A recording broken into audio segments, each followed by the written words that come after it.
कहानी है रामपुर गांव की, जहां के मर्द महिलाओं को हमेशा नीचा दिखाने की कोशिश में रहते।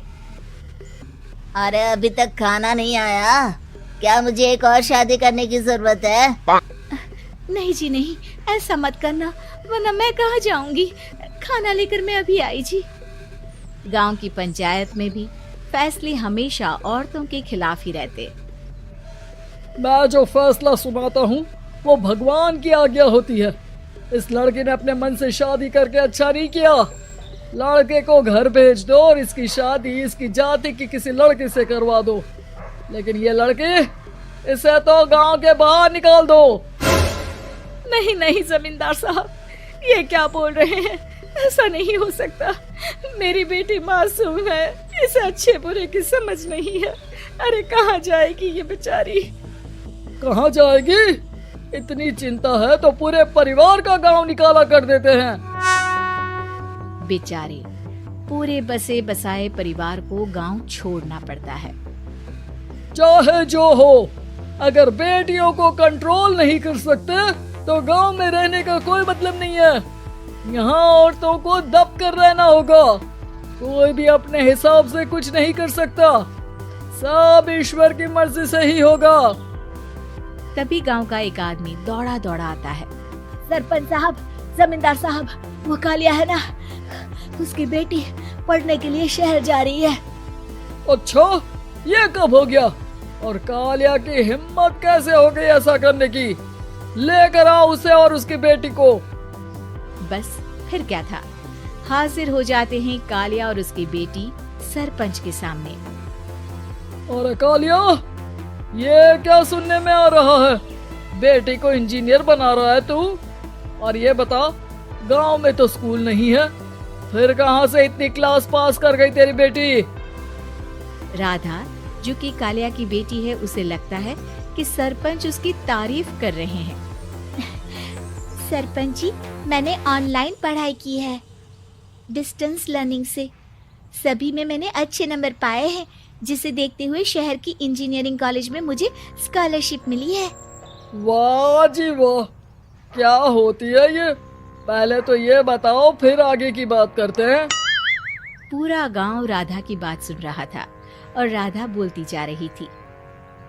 तो ऐसे मैं फ्री में एक अच्छी शिक्षा लेकर गांव में जो कुछ परेशानियां हैं, जैसे बिजली, पानी और इंटरनेट जैसी समस्याओं के लिए काम करूंगी। मैं गांव को शहर से जोड़ने के लिए पुल का निर्माण करवाने का प्रस्ताव रखूंगी। मुझे पूरी उम्मीद है कि जल्द ही हमारा गांव भी तरक्की की राह पर चल पड़ेगा। राधा की बात सुनकर सारे गांव वाले ताली बजाने लगते हैं। सरपंच को समझ नहीं आता कि वो क्या करे। चुप रह नादान लड़की, गांव के खिलाफ जाने के लिए तुझे गांव से बेदखल कर दिया जाएगा, वो भी पूरे परिवार के साथ। और हाँ, अगर ठीक से गांव में रहना चाहती है तो ये पढ़ाई लिखाई छोड़ दे। हम तेरे लिए गांव का कोई होनहार लड़का देखेंगे। तभी गांव का एक आदमी बोल पड़ता है। अरे नहीं नहीं सरपंच जी, राधा बिटिया जो बता रही है, अगर वैसा हो जाए तो हम लोगों को पैसा कमाने के लिए बाहर नहीं जाना पड़ेगा। हाँ जी, और ना ही कोसों दूर पानी के लिए भटकना पड़ेगा। हमारे बच्चे भी अच्छी पढ़ाई कर सकेंगे और आगे बढ़ेंगे, ना कि हमारी तरह खेती करते बैठेंगे। क्यों गांव वालों, राधा बिटिया का साथ देना चाहिए ना। सरपंच देखता है कि गांव राधा के साथ है तो वो चुप हो जाता है। वो घर आकर अपने सलाहकार से बात करता है, जो बहुत ही चालाक किस्म का इंसान होता है। अरे सरपंच साहब, आपको बहुत ही होशियारी से काम लेना पड़ेगा। एक बार गांव तरक्की कर गया, यहाँ के बालक पढ़ लिए तो कोई ना पूछेगा आपको।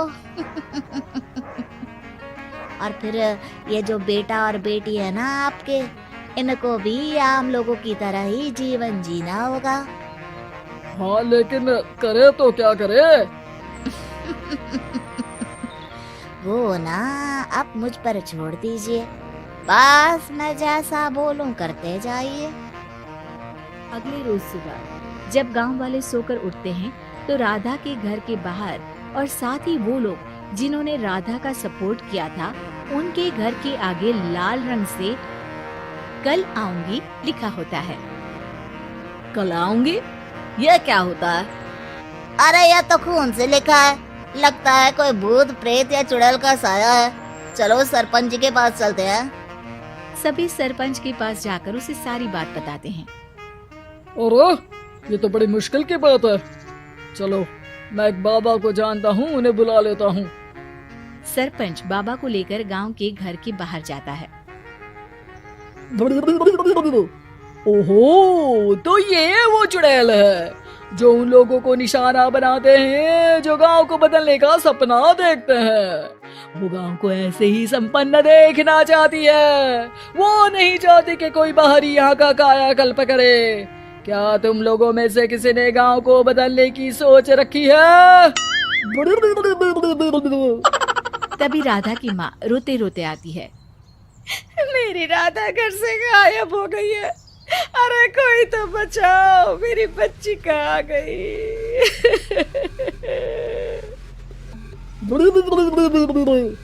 ले गई वो चुड़ैल, तेरी बच्ची को ले गई। अब वो उसे श्रापित करके छोड़ेगी, उस पर चुड़ैल का साया हो जाएगा।